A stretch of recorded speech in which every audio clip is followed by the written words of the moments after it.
muchas gracias ahí por las buenas noticias. Más bulla que buenas noticias algunas, ¿verdad? No, pero bueno. No, bueno, ¿dónde están las mujeres? Bueno, vamos a hablar del rol de la mujer, ¿verdad? Y su importancia en la iglesia. Así que bueno, ya se robaron todo el tiempo, pero vamos a tratar de ir a la palabra de Dios. Gracias por la oportunidad de compartir.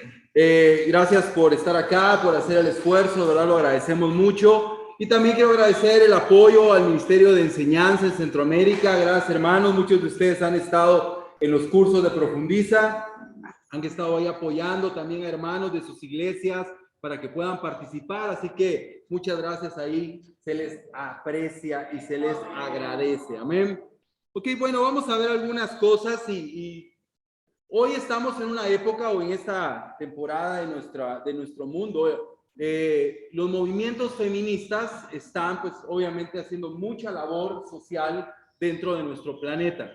Mucha de esa labor es buena, es correcta, ¿verdad? Porque están buscando los derechos de las mujeres. Están buscando igualdad, están buscando en muchos ámbitos como la salud, la remuneración, ¿verdad? El respeto. Están muchas mujeres peleando de una manera muy, muy férrea y muy fuerte y de verdad es loable.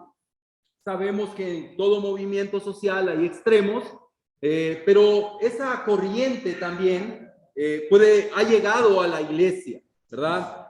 Y hoy en día muchos ven a la iglesia, a las iglesias cristianas o al cristianismo como tal, como una religión machista, ¿verdad? Como una religión machista, una religión que desprecia a la mujer y ven la Biblia como un libro machista, ¿verdad? Un libro que menosprecia a la mujer y que definitivamente la iglesia necesita para estas personas, pues actualizarse, ¿verdad? Actualizarse, estar a la altura de los nuevos, de las nuevas tendencias sociales y poder ser más inclusivos en cuanto a las mujeres. Pero también debemos de ver la perspectiva bíblica. ¿Qué es lo que la Biblia nos enseña y qué es lo que la Biblia nos muestra? Y hoy vamos a hablar de esto, del rol de la mujer, de la importancia de la mujer dentro de la iglesia cristiana y qué es lo que debemos de juntos creer y enseñar en nuestra iglesia. Hoy vamos a ver algunas escrituras, no podemos revisar obviamente todos los pasajes bíblicos que hablan sobre la mujer, ¿verdad? Tanto del Antiguo como el Nuevo Testamento. Y vamos a hacer un esfuerzo en esta mañana de poder consensuar ideas, de poder ver la Biblia, de poder entender los contextos y sobre todo de poder salir de acá con conclusiones unificadas sobre este tema que hace unos años pues ni siquiera lo tocábamos, pero que hoy se ha vuelto muy importante y que necesitamos también responder a eso. Así que la clase de hoy, pues no va a dejar contentos a todos, es la realidad, ¿verdad? Pero vamos a tratar de ir a la Biblia y qué es lo que la palabra de Dios nos dice y nos enseña. Las escrituras que vamos a leer vamos a estudiar son estas tres escrituras. Todas son del apóstol Pablo, definitivamente los pasajes más controversiales vienen de su pluma, ¿verdad? Entonces, pues tenemos que tocar esos pasajes controversiales que el apóstol nos muestra. Así que vamos a orar y vamos a ir a la palabra de Dios. Amén. Oh, Padre que estás en el cielo, queremos darte gracias, Señor, porque nos da la oportunidad de estar juntos. Gracias, Padre, por tu fidelidad, por tu amor, por lo bueno que eres con nosotros. Queremos pedirte, Padre, en esta mañana que vamos a estudiar tu palabra y este tema pues tan controversial hoy en día del papel de la mujer, que nos ayudes a poder entender tu palabra. Utilízame, Señor. Yo quiero pedirte que me ayudes y que tu Espíritu Santo sea el que hable y el texto bíblico sea el que nos pueda guiar en esta mañana. Gracias te damos y oramos en Jesús. Amén. Amén. Entonces, el primer pasaje es Gálatas 3, del 26 al 29. Yo creo que todos recibimos en el transcurso del año o finales del año pasado un trabajo que hicieron los maestros a nivel mundial sobre el papel de la mujer. ¿verdad? Es un documento extenso de 100 hojas, por lo menos, o más de 100 hojas. Espero que lo hayas leído o por lo menos ojeado. Tiene puntos muy relevantes y hacen un buen estudio de cada uno de esos pasajes que están en la Biblia. Y hoy vamos a empezar con Gálatas 3, del 26 al 29. Y el primer tema es iguales ante Dios. Algo que es importante cuando estudiamos la palabra de Dios es la interpretación, ¿verdad? Nosotros automáticamente interpretamos. O sea, leemos un pasaje y nuestra tarea, o sea, nuestro impulso más bien es interpretar. Leemos un pasaje y dice esto, ¿verdad? Y rapidito, automáticamente buscamos una aplicación y buscamos una interpretación.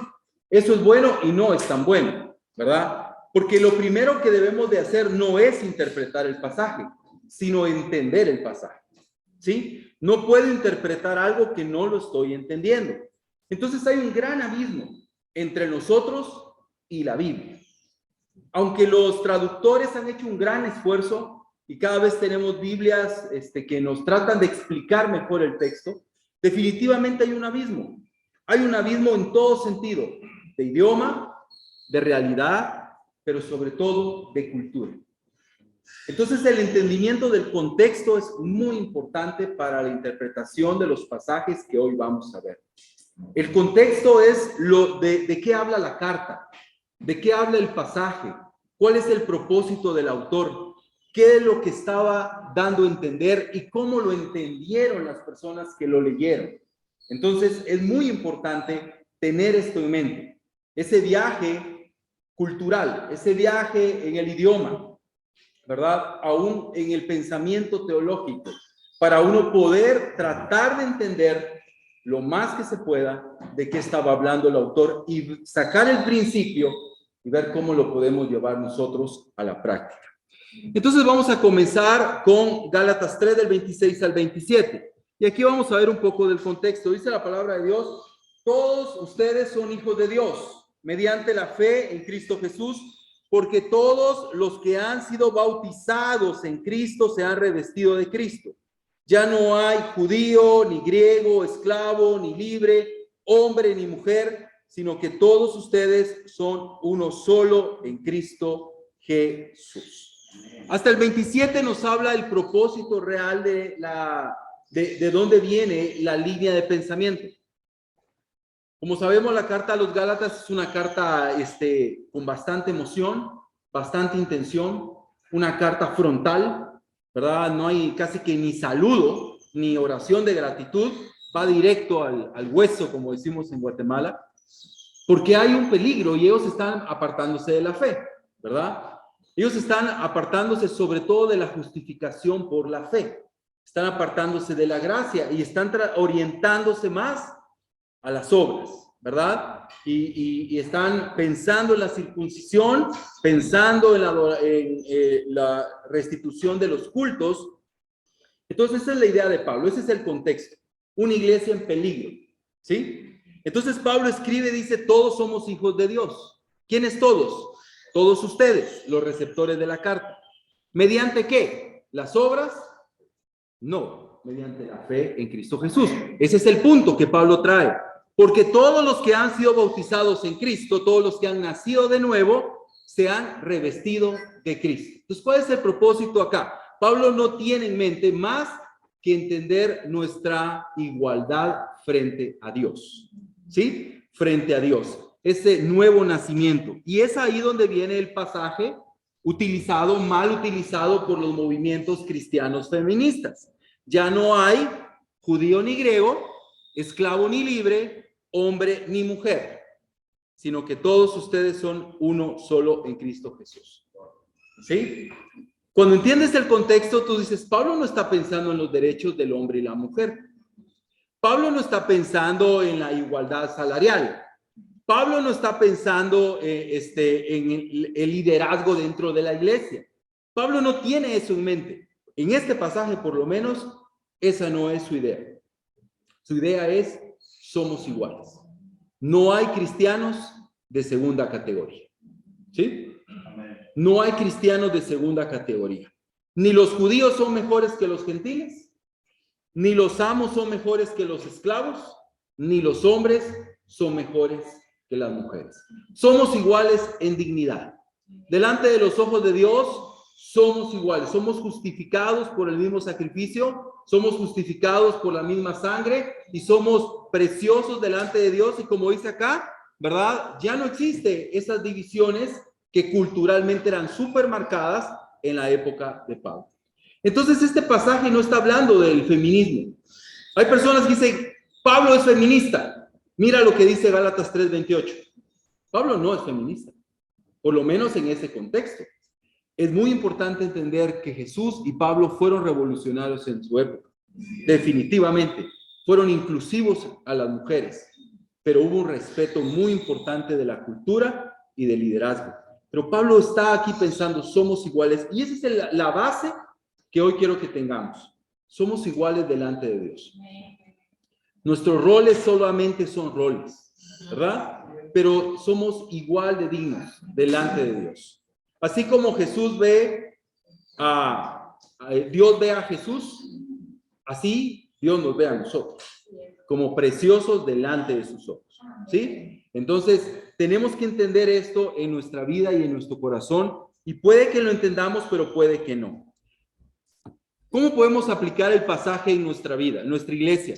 Nuestra iglesia debe tener una visión bíblica en cuanto a los géneros en la iglesia. Las hermanas en nuestra iglesia deben de ser respetadas, admiradas, no por ser mujeres nada más, sino por ser hijas de Dios, justificadas en Cristo. Y el entendimiento de esta igualdad nos debe llevar a valorar sus opiniones, su apoyo, su liderazgo, su servicio dentro de la congregación. Sería un grave pecado que ellas se sintieran cristianas de segunda categoría. ¿Sí?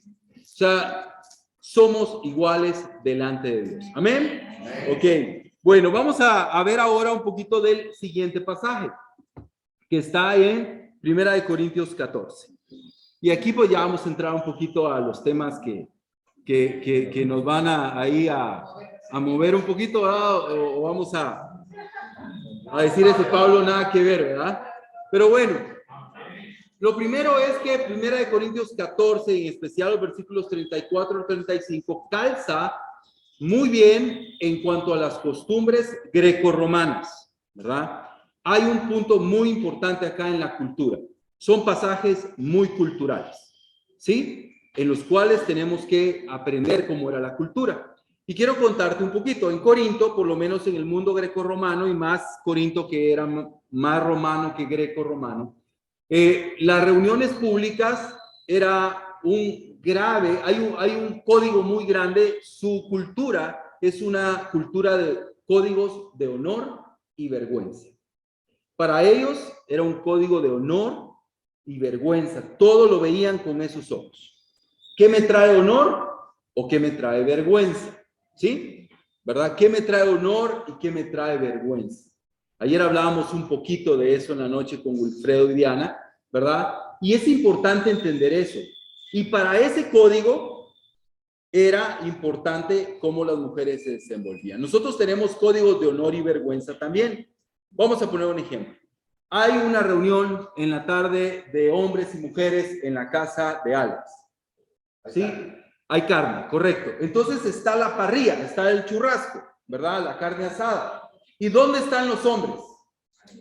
En la churrasquera, ¿verdad? Y las mujeres están adentro platicando, ahí ayudando a preparar. Pero los hombres estamos comiéndonos la mitad de la carne en una churrasquera y la otra mitad es la que entra. ¿Qué tal si tuviéramos una reunión y en eso una hermana se va con los hombres? Y si está toda la tarde con los hombres y nosotros muertos de la risa y la hermana muerta de la risa también, y hablando de Messi, de Cristiano Ronaldo, de fútbol, ¿cómo sería vista por las demás hermanas? Sería raro, ¿verdad? Porque tenemos códigos. Y el código es, la churrasquera es para los hombres, ¿ok? ¿Es un código escrito? ¿Está en la ley? ¿Está en la Biblia? Entonces, si la hermana está ahí, yo le voy a decir a Mirta, habla con la hermana, por favor, que no vuelva Ahí. Es más, nos está quitando carne y come más que nosotros. Sí. Ajá, y no dio nada. Pero no solo nosotros los hombres lo veríamos raro, sino las hermanas adentro estarían con el cuello. ¿Y esta hermana qué le pasa? ¿Sí? O sea, ¿qué le pasa? Entonces en la iglesia o en el mundo de Corinto, que una mujer, sobre todo casada, hablara en público, era una falta de respeto para el esposo. O sea, si aquí estuviéramos en Corinto, todas las mujeres casadas deberían de estar casi en silencio. ¿Sí? Y la verdad que no sucede, ¿verdad? No aplicamos, ¿verdad? Entonces, para ellos era muy importante eso. Entonces, también sus reuniones de iglesia no eran como las de nosotros. Ellos no tenían escenarios, ¿sí? Ellos no tenían escenarios, ellos no tenían esa división entre el escenario y la gente. Todo era una reunión familiar. La prédica no era un monólogo, la prédica era un diálogo. Entonces los hermanos platicaban, interrumpían, preguntaban en medio de la clase, en medio de la prédica. Entonces, culturalmente era un shock muy grande. Ya que las mujeres participaran de la reunión, ya era revolucionario. Pero tampoco podían hablar mucho, porque si no, se rompía demasiado el código. Y Pablo en Corintios está muy preocupado de cómo la iglesia se ve de afuera. Todo este pasaje de 14 viene desde las lenguas, viene desde la cena del Señor, desde 1 Corintios 11. Pablo está preocupado de la cena del Señor, pero Pablo está preocupado del don de lenguas, porque está preocupado cómo la gente va a ver la iglesia. Y si entra una persona a conocer la iglesia y ve que las mujeres hablan, va a sentirse horrorizado. Y va a decir, yo no quiero traer a mi esposa acá, yo no quiero venir acá, porque estos no respetan nuestra cultura. Esa es la idea cultural del pasaje. Entonces veamos el segundo punto, el importante papel de la mujer en la iglesia. En 1 Corintios 14, del 34 al 35, dice la palabra de Dios. Guarden las mujeres silencio en la iglesia. Ya ni hablan, hermanos, ¿verdad? Ok. Pues no les está permitido hablar, que estén sumisas como lo establece la ley. Si quieren saber algo, que se lo pregunten en casa a sus esposos, porque no está bien visto que la mujer hable en la iglesia. ¿Acaso la palabra de Dios procedió de ustedes o ustedes son los únicos que la han recibido? Si alguno se cree profeta o espiritual, reconozca que esto que les escribo es mandato del Señor. Si no lo reconoce, tampoco él será reconocido. Aquí viene el resumen de todo el argumento desde el 11. Así que, hermanos míos, ambicionen el don de profetizar y no prohíban que se hable lenguas. Versículo 40. Pero todo debe de hacerse de manera apropiada y con orden. O sea, Pablo está muy preocupado de los códigos. Lo primero es que las mujeres debían de guardar ese silencio respetuoso en las reuniones, ¿sí? Entonces es un pasaje controversial, porque dices, bueno, entonces las mujeres, Pablo es machista. Imagínate que alguien diga eso, ok, empezamos el retiro de líderes, mujeres no hablen. Entonces, ¿qué les pasa? ¿Qué tienen en contra de nosotros? Pero el punto es, dice, no es bien visto, no está bien visto. Hay una parte en el pasaje donde dice, porque esto por causa de los ángeles, dice. Sí, y así lo traducen muchas versiones, que todos estos códigos morales, los ángeles como que están ahí viendo, pero la palabra ángeles es también la palabra mensajero. Y los mensajeros, esa misma palabra se utilizaba para gobiernos locales que mandaban inspectores a las reuniones sociales. O sea, estos ángeles es muy probable que no eran ángeles de arriba, sino eran inspectores que llegaban y veían cómo se desenvolvía las reuniones sociales, para ver si, era un chismoso, para ver si guardaban todos los códigos importantes. Entonces las mujeres tenían que respetar esos códigos. No era bien visto, era una falta de respeto. pero no solo para los de afuera, porque nosotros tenemos esos códigos y ellos tenían esos códigos y para un hombre era una falta de respeto. Tú y yo lo hemos vivido en las mesas con hermanos. Cuando vemos que la hermana sobrepasa, cae al esposo, se ríe de él, tú dices, le falta el respeto. No es un código escrito, pero tú dices, esa no es la posición de una mujer. Entonces ellos tenían esos códigos y las mujeres tenían que respetarlos y guardar ese honroso silencio. Cuando Pablo habla de la ley, hay tres posibles interpretaciones: es la ley romana, la ley grecorromana y el Antiguo Testamento, ¿verdad? Hay posibles rasgos, aunque nada es total y completamente certero. Pablo está abogando por esto, dice, hermanos, que las hermanas guarden silencio, porque todo debe de hacerse con orden y con propiedad, y esa es su idea, una idea muy importante. Pablo está seguro de su enseñanza porque dice, no solo ustedes son espirituales, yo soy espiritual, y esto viene de Dios, ¿sí? Con todo, está seguro de su enseñanza, esto viene de Dios, pero al final Pablo enseña cuán importante es eso. Pero aquí viene un papel importante. Versículo 35. Si quieres saber algo, que se lo pregunte en casa a sus esposos. Porque la palabra mujer, que nosotros traducimos como mujer, es la palabra mujer, pero que en ese idioma, o en el idioma griego, era esposa, ¿verdad? Entonces aquí vemos algo importante. Si quiere saber, debe preguntar en casa a su esposo. ¿Y eso qué asume? Que el esposo sabe. Y ahí está el pero. Muchos de los problemas que tenemos no es porque las hermanas sean insumisas. Correcto. Mucho del problema que se tiene no es por la falta de sumisión de la mujer, sino por la falta de liderazgo del hombre. Pablo tenía la seguridad de que la hermana podía llegar a la casa y decirle al esposo, mira, ¿me puedes explicar lo que Pablo dijo o lo que el hermano dijo? Porque yo no lo entendí y no quise interrumpirle porque es una falta de respeto. ¿Tú me puedes explicar? Y el esposo no le dijo, ¿de qué? No puse atención, o no llegué, o yo no sé, ¿verdad? Entonces, ¿qué vemos? Los esposos son llamados a estar bíblicamente instruidos. O sea, Pablo tenía una expectativa para el hombre, que el hombre era jefe de hogar, que era un líder de su primer ministerio, que era educado bíblicamente y que podía enseñar a su esposa y a sus hijos. Cuando carecemos de ese liderazgo, la esposa que tiene deseo de aprender va a preguntar, va a hablar, va a decir. Entonces, hermanos, muchos de los problemas que tenemos en el mundo no es por la insumisión de las mujeres, es por la falta de liderazgo de los hombres. Veamos nuestros ministerios. Tenemos ministerios de solteros que parecen ministerios de hermanas y no de hermanos. Hay más hermanos que hermanas. Vemos ministerios de casados donde las hermanas quieren aprender, donde las hermanas tienen su tiempo con Dios, donde las hermanas leen libros y el hermano, a mí no se me da eso de leer.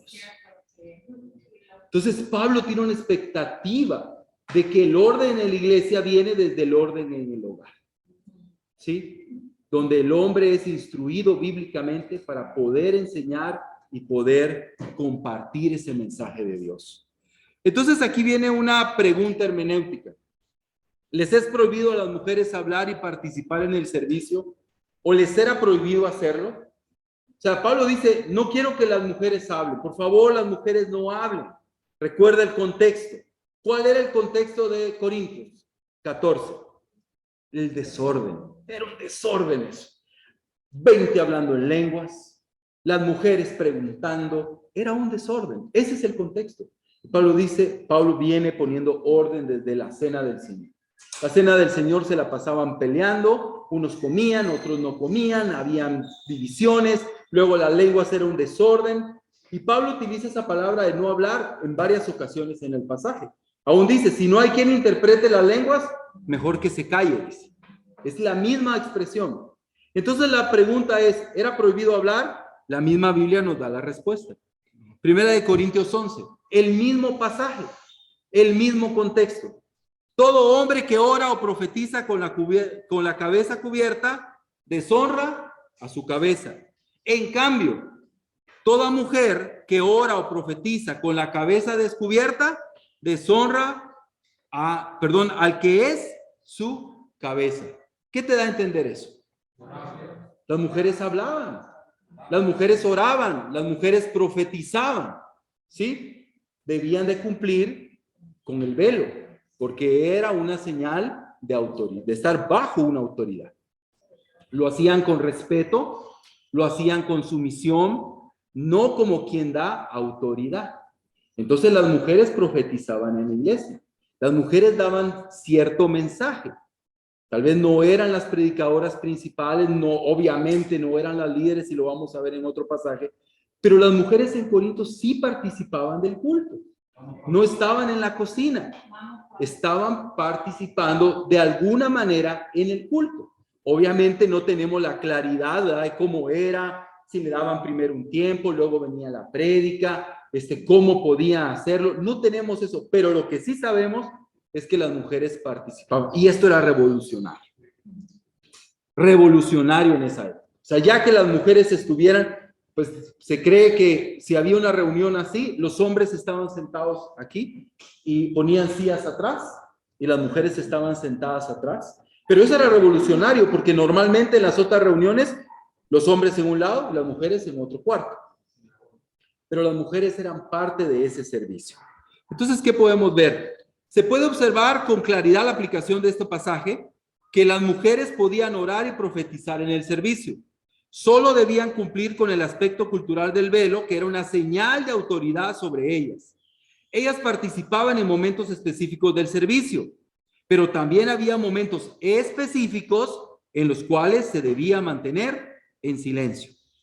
Aunque el contexto no es claro, se puede intuir que debían de guardar silencio cuando alguien más profetizaba o predicaba, principalmente un hombre. Entonces, ¿qué nos enseña la Biblia? O sea, sí había orden, sí había liderazgo de hombres y había participación de mujeres. Qué increíble, ¿no? Había orden, liderazgo masculino desde el hogar hasta la iglesia y participación de las hermanas en el servicio. Primera de Timoteo 2. Otro pasaje controversial. Si no odias a Pablo por 1 Corintios 14, aquí sí dan ganas, ¿verdad? Para las feministas, yo creo que cuando leen esto se les retuerce ahí, ¿verdad? El estómago. La mujer debe aprender con serenidad y con toda sumisión. No permito, mira, se oye así autoritario, ¿no?, que la mujer enseñe al hombre y ejerza autoridad sobre él. Deben mantenerse ecuánimes. La Reina Valera dice, en silencio, calladas, porque primero fue formado Adán y Eva después. Además, no fue Adán el engañado, sino la mujer. Y ella, una vez engañada, incurrió en pecado, pero la mujer se salvará siendo madre y permaneciendo con sensatez en la fe, el amor y la santidad. ¿Verdad? Tú dices, bueno, ¿y cómo está eso? Vamos a ir poco a poco, ¿verdad? Primero vamos a ver lo que dice nuestro hermano Steve Kinnard. Este es un pasaje difícil. Deberíamos estudiarlo para entenderlo, pero debe tener cuidado de no ser demasiado dogmático, o sea, no sacar una doctrina de un pasaje. Al respecto, la humildad debería ser nuestra guía en nuestro estudio y nuestra discusión de estos versos, ¿ok? Entonces, primero el contexto. Había un movimiento en el mundo grecorromano que se llamaba la Nueva Mujer Romana. Era un movimiento social, ¿verdad? Muy parecido a lo que estamos viviendo. Las mujeres romanas empezaron a salir de las estructuras de sumisión que tenían, empezaron a ser empresarias, a tener negocios, ¿verdad? A ser mujeres que decidían si tenían hijos o no. Muchas de ellas no les importaba, hablaban en público, ¿verdad? Algunas de ellas se convirtieron en abogadas solo por el simple hecho de hablar en público frente a autoridades. Era un movimiento social bueno, por un lado, porque las mujeres empezaron a tener influencia. Muchas de ellas se convirtieron, mujeres influyentes. La iglesia llegó a estratos altos no por los hombres, llegó a estratos altos por las mujeres. Las mujeres eran atraídas hacia el cristianismo, porque el cristianismo respetaba a las mujeres. Eran atraídas hacia el cristianismo porque el cristianismo no respetaba la vida. Los romanos te daban la libertad de que si tenías una hija mujer la mataras en su nacimiento. Hay cartas donde dice, estoy pronto en llegar, ya vas a dar a luz, espero llegar a tiempo. Si es un varón, consérvalo, si es una mujer, mátalo. Entonces, el que ellas pudieran llegar a un grupo como la iglesia, donde ellas no tenían que abortar, donde ellas podían tener los hijos. Dos, el poder llegar a un lugar donde los hombres les iban a ser fieles, ¿verdad? El adulterio era común en Roma, y llegar a un lugar donde se condenaba el adulterio, ¿verdad? Y la inmoralidad, pues las mujeres eran atraídas a la iglesia. El promedio, en el mundo romano, el 50% de las mujeres se casaban antes de los 12 años.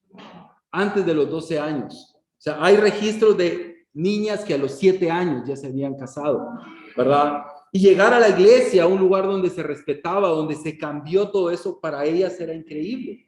Pero Pablo tiene en mente también el otro extremo, el extremo de insumisión, de falta de respeto, que este movimiento de la nueva mujer romana estaba ahí. Y según Steve Kinnard y otros autores que yo he consultado, ese es el contexto en el cual Pablo está escribiendo a Timoteo. Ten cuidado de esos extremos, ¿sí? De esos extremos. Entonces, ¿qué vemos? ¿Qué es cultural y qué trasciende la cultura? Es otra pregunta hermenéutica. Ahí vemos aspectos que son muy culturales y qué aspectos no lo son. Entonces, este autor, si lo has visto alguna vez, creo ya falleció, es muy bueno, John Stott, inglés, propone que hay solo 3 maneras de ver un pasaje cultural o un pasaje bíblico. Uno, aplicarlo literalmente, ¿sí? A letra muerta.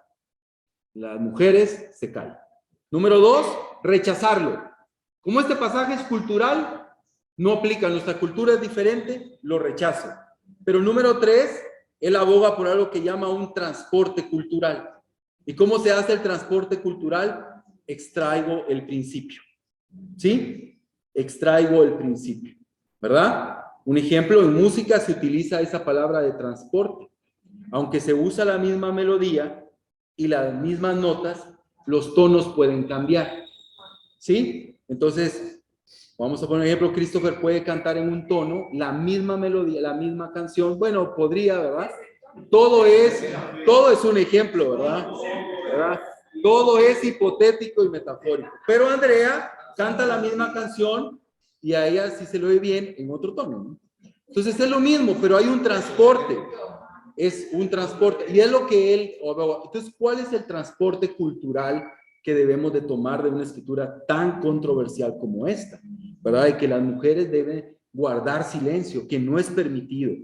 ¿Verdad? Regresando a la escritura, la mujer debe aprender con serenidad y con toda sumisión. ¿Sí?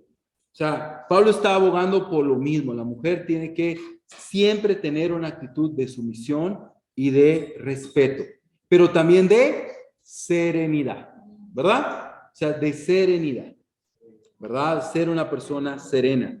Luego dice, no permito que la mujer enseñe al hombre, pero tenemos que leerla juntos, porque ese I, ¿verdad? Ese I, la palabra I, ¿verdad? Y también en griego es la misma palabra.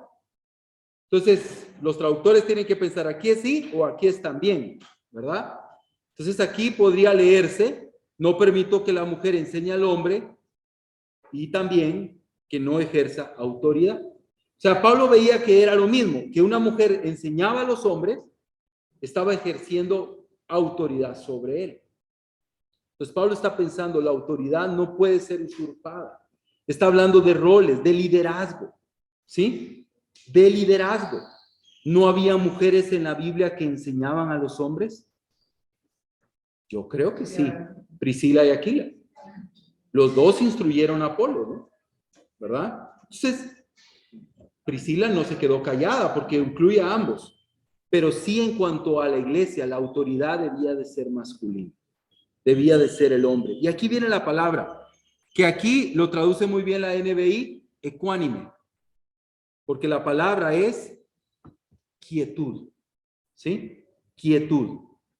¿Verdad? Esa es la palabra. O sea, la mujer debe tener lo que Pedro dice, ¿verdad? Un espíritu suave y apacible. ¿Sí? Y apacible. La parte final de la escritura, que es la que horroriza, ¿no? Porque se ve tan machista, donde dice las mujeres se salvarán si tienen hijos, ¿verdad? Si son mamás. Entonces es como, no, pero hay muchas hermanas que no han tenido hijos, entonces ¿qué, no se van a salvar? La palabra salvar está traducida de una manera, nosotros la entendemos como salvación, pero la palabra es más bien, se va a restaurar o va a crecer, ¿sí? Entonces Pablo culturalmente también piensa que el ministerio de la familia va a hacer que una mujer se desarrolle, que crezca y se restaure, ¿verdad? No que se salve de ir al cielo, ¿verdad? Sino de que en su humanidad va a desarrollarse. Y sí o no, la maternidad desarrolla, ¿no? ¿Verdad? Ves la vida de otra manera. O sea, eso es así. Entonces Pablo tiene en mente eso, no la salvación final. Entonces, ¿qué vemos en este pasaje? Ideas que debemos de resaltar. En la carta de Pablo a Timoteo, aprendemos que Pablo no permitió que las mujeres enseñaran en el escenario de adoración del cuerpo. Sin embargo, esto no significa que las mujeres no pueden enseñar en la iglesia, ¿verdad? Vamos a ver un poco de eso. Las mujeres podían ser maestras, ya que las mujeres mayores eran instruidas para enseñar a otras mujeres, Tito 2 del 3 al 5, así como a niños, segunda de Timoteo 1:5. Entonces hay un ministerio de desarrollo en cuanto a la enseñanza de la mujer, que es principalmente a través del ministerio de mujeres. También vemos que hay un esfuerzo en equipo. El ejemplo de Priscila y Aquila enseñaron a Apolos. Ambas eran. Tú lees Romanos 16. Mira cuánta mujer hay ahí. Me saludas a fulana, me saludas a mengana, ella fue mi compañera. Ella... O sea, Pablo usa estas palabras como andábamos compañeros. Éramos uno al lado del otro haciendo trabajo de ministerio, luchando juntos. Habla de mujeres. Entonces había un trabajo en equipo. Hombres y mujeres salvando el mundo. Y también vemos que un ejemplo, Ana, ¿recuerdas a Ana en Lucas 2? Ella era una profetisa, ¿sí? No era sacerdote, ¿verdad? Pero era una profetisa y estaba sirviendo en el templo. Las hijas de Felipe, en Hechos 21, todas ellas eran profetisas, eran solteras y eran profetisas. O sea, comunicaban mensaje. Y cuando pensamos en profecía, tenemos que tener en mente de nuevo las cartas de Pablo. ¿Qué era profetizar? Era edificación, ¿verdad? Era algo que edificaba a la iglesia. Sin embargo, Pablo fue claro para Timoteo. Vamos a mover acá. Perdón. Que las mujeres no debían enseñar a los hombres o ejercer autoridad en el contexto eclesiástico. Entonces, había discriminación, había, las mujeres no eran parte de la iglesia en lo absoluto. Era un ministerio inclusivo, era un ministerio de colaboración, era un ministerio de trabajo en equipo, era un ministerio donde las hermanas servían, oraban, profetizaban en el servicio. O sea, no era un ministerio para nada machista, para nada machista. No es lo que alguien de afuera o con poco conocimiento bíblico puede decir que es la Biblia. Que hayan extremos en iglesias no es culpa de Pablo, ¿verdad? Pero la Biblia es clara en cuanto al rol de la mujer dentro de la iglesia. ¿Qué podemos ver? La iglesia de hoy debe de seguir los lineamientos de 1 Corintios 14 y Timoteo. La respuesta es sí y no. ¿Sí? Obviamente sí lo tiene que seguir en cuanto a los roles, en cuanto al respeto, en cuanto a la participación de la mujer, pero no en los aspectos culturales, ¿sí? En los aspectos donde la mujer no puede hablar, donde el esposo siente una falta de respeto. Nunca hemos seguido eso. Y tú dices, hemos creído en 1 Corintios 14, tal vez sí, pero nunca la hemos respetado a letra muerta, porque no hemos hecho eso. Las mujeres en nuestras iglesias pasan al frente, participan, predican hombres y mujeres, esposos y esposas. O sea, nosotros culturalmente nunca lo hemos puesto en práctica, pero sí el principio. ¿Y cuál es? La autoridad del hombre. Nosotros, hermanos, hombres, tenemos un desafío y es fortalecer el ministerio de hombres, educar al ministerio de hombres.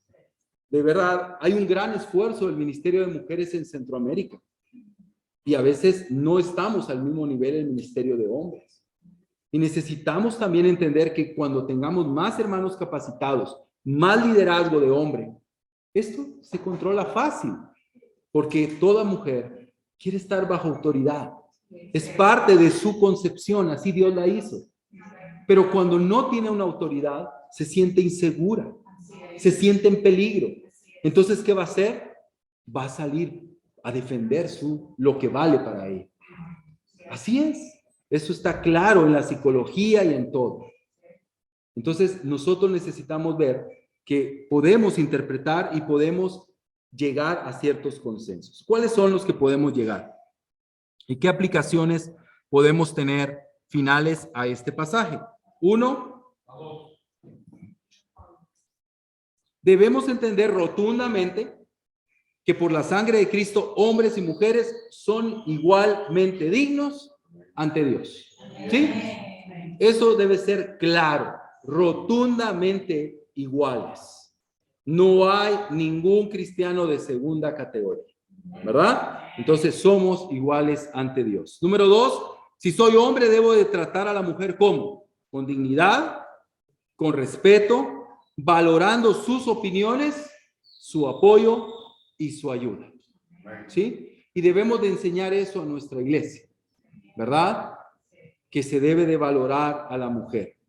Si eres mujer, debes aceptar y seguir el diseño de Dios, ¿sí? En cuanto a los roles que tenemos, valorando la gran responsabilidad que cae sobre los hombros de los hombres. Los hombres serán juzgados más severamente.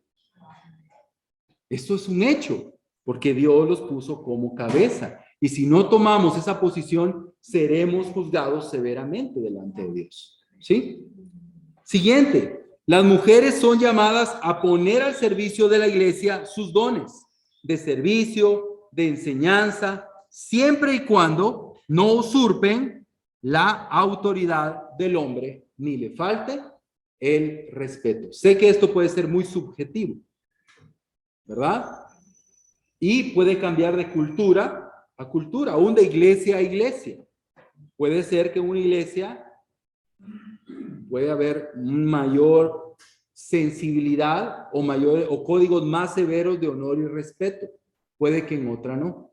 Entonces, es importante conocer nuestra congregación, ¿verdad? Conocer nuestra congregación. Un ejemplo, en Shela, ya se ve poco, pero cuando nosotros llegamos hace 20 años ya a Shela, los hombres caminaban adelante y las mujeres atrás. Y para uno que viene de la gran ciudad, ¿verdad? No, allá era diferente. Uno iba detrás. Era un poco, te horrorizaba un poco eso, ¿sí o no? Y uno regañaba a los hermanos. No, eso no tiene que ser así. Tu esposa tiene que ir a la par tuya, que no sé qué. ¿Verdad? De la mano, ¿verdad? Y ahí, qué bueno, hay que buscar eso, pero hay que entender las culturas, ¿verdad? Somos culturas distintas y el respeto a la cultura es importante. ¿Para qué? Para que la iglesia sea bien vista de afuera y personas lleguen y no sientan un rechazo hacia la iglesia. Pablo tiene en mente el evangelismo. Eso tiene en mente. Una iglesia que sus códigos sociales no van a horrorizar, ¿verdad? Sino más bien van a animar a las mujeres y los hombres se van a poder adaptar a esos cambios. Así que, aunque esto es subjetivo, es importante entenderlo.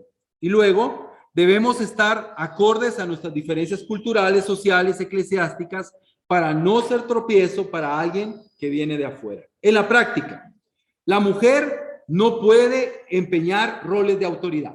Amén. No hay evangelistas, mujeres, ni ancianas. En nuestro contexto, ¿quiénes son las autoridades? Los evangelistas o los líderes de iglesia, ¿verdad? Hombres y los ancianos. Ese es nuestro contexto, ¿verdad? Entonces, es una posición de autoridad, ¿verdad? De autoridad. Un paréntesis. En Efesios 4 dice que hay apóstoles y profetas. Recuerda los 5 ministerios. Y en Corinto dice que las mujeres profetizaban. Entonces uno rápido puede pensar, no, pero aquí está. Si eran parte del liderazgo principal. Volvemos al contexto. Efesios 4, el contexto es liderazgo. Corintios, el contexto es funciones, acciones. No es lo mismo, aunque se use profetizar en ambas, Pablo está hablando de dos cosas totalmente diferentes. ¿Sí? Entonces, no hay manera de aplicarlo. Entonces, las mujeres no pueden tener esos puestos. Y, obviamente, en el contexto de nuestra Latinoamérica, no existen pastoras. ¿Sí? ¿Lo anterior? Ajá. Efesios 4 están los 5 ministerios. Ser apóstoles, profetas, maestros, pastores, todo eso. Ellos son el liderazgo que capacita a la iglesia para una obra de servicio. ¿De qué está hablando Pablo? De liderazgo. En Corintios dice que las mujeres profetizaban. Entonces, la mujer profetiza, entonces sí puede ser líder, porque es profeta. Pero en Corinto no está hablando, cuando habla de profetizar en el servicio, no está hablando de una función de liderazgo, ¿ya? Sino de una acción que es hablar y edificar a la iglesia, ¿ya? No es lo mismo. Aunque usa la misma palabra, aquí habla de liderazgo y aquí habla de una acción, ¿verdad? De alguna acción. Entonces, es importante y bueno, no existen pastoras. Y pues si te dicen pastora, hermana, tú te ríes y dices, no, yo no soy pastora, en nuestra iglesia no hay pastoras, ¿verdad? Sí, no le sigas ahí, no le sigas ahí, ¿no? ¿Verdad? Sí, ¿verdad? Ok, bueno, pero pueden compartir y orar en la iglesia. La mujer no necesita un hombre a la par para compartir la ofrenda. Puede orar y puede leer la escritura. Puede animar, no, obviamente hay que capacitar, instruir, decir, hermana, no vas a subir y decir, ustedes no ofrendan, usted, no, o sea, tú vas a compartir, vas a hablar de lo que dice la escritura, de lo que es para tu corazón, tú puedes orar, pero no, a veces decimos, va a subirte a la hermana, ¿quién ora? Aquel, aunque está mal espiritualmente, por venir, orar. Tal vez la hermana está súper bien espiritualmente, súper preparada, pero hay que buscar un hombre porque es pecado que ella ore al frente. Eso no es bíblico, ¿verdad? Entonces la hermana puede compartir la Santa Cena, sí, pero no va a decir, ¿cómo vienes aquí? ¿Cómo está tu corazón lleno de pecado? No, va a compartir de la cruz. Entonces hay que instruir a la hermana. Puede hablar de la cruz, puede hablar de lo que Dios, y puede orar. Puede dar una bienvenida y puede orar. ¿Entienden? Son roles que las mujeres pueden hacer. Hoy tuvimos líderes de alabanza mujeres. ¿Quién se oró? ¿Verdad? Mujeres empoderadas. Pero ¿qué tal en varios? Puede ser, no lo sé, tal vez esté exagerando, pero hace algunos años podía ser. No puede cantar Andrea sola. Entonces, que cante aunque sea Alex a la par de ella.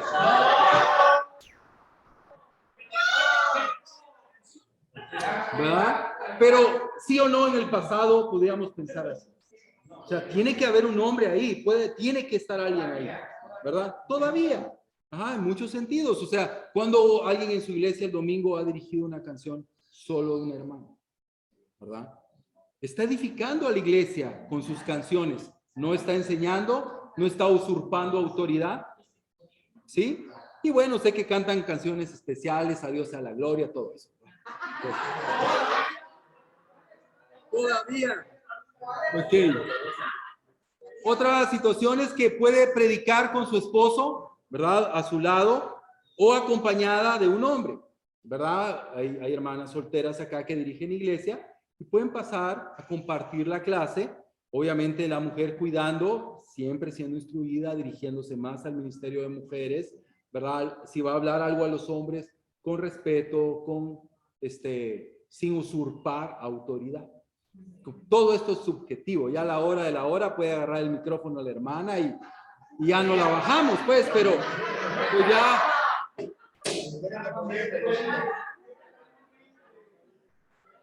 ya sube la hermana, le quita el teléfono a Josué, la tira y sigue predicando, ¿verdad? Sí, cabal. Bueno, entonces todo es subjetivo, pero es importante entender que no está mal. Si es especialista en algún tema, puede hablar a la congregación. Si es una hermana especialista en finanzas, no puede dar una clase de finanzas a la iglesia. ¿Está usurpando alguna autoridad? ¿Está faltando el respeto? No. Si es especialista en salud, no hay hermanas que han pasado a hablar a la iglesia de lo importante que es el cuidado de la salud. En nuestra iglesia tenemos doctoras, pero no tenemos ningún médico varón. Entonces tenemos que esperar que venga un médico varón para que pase y habla. No, tenemos ahí.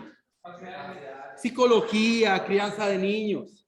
Es importante entender que no está usurpando autoridad. Obviamente hay que educar a la iglesia. El domingo no vas a pasar a predicar, Vicky, tenés que esperar, ¿verdad? Hay que ir poco a poco.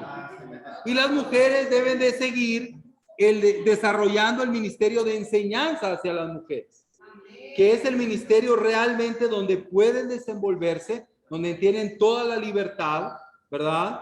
Toda la autoridad que les dan sus años, ¿verdad? En la fe y todo lo demás, ¿verdad? Pero que pueden enseñar y seguir desarrollando ese ministerio que es tan importante dentro de la iglesia y que ha sido muy especial en Centroamérica. Nuestra iglesia es una iglesia de verdad que ha respetado a las mujeres. Es cierto que debemos de mejorar y crecer, pero honestamente, yo que estudio en un seminario, ¿verdad? Donde hay todo tipo de iglesias, hay iglesias donde las mujeres son las líderes, porque tengo compañeras pastoras, pero hay iglesias donde la mujer no hace más que hacer la Santa Cena y cuidar niños. Y no puede hacer nada. Entonces, nuestra iglesia ha sido increíble para el ministerio. Las mujeres han sido respetadas y todo, pero debemos de crecer y debemos de ir dando pasos. ¿Por qué?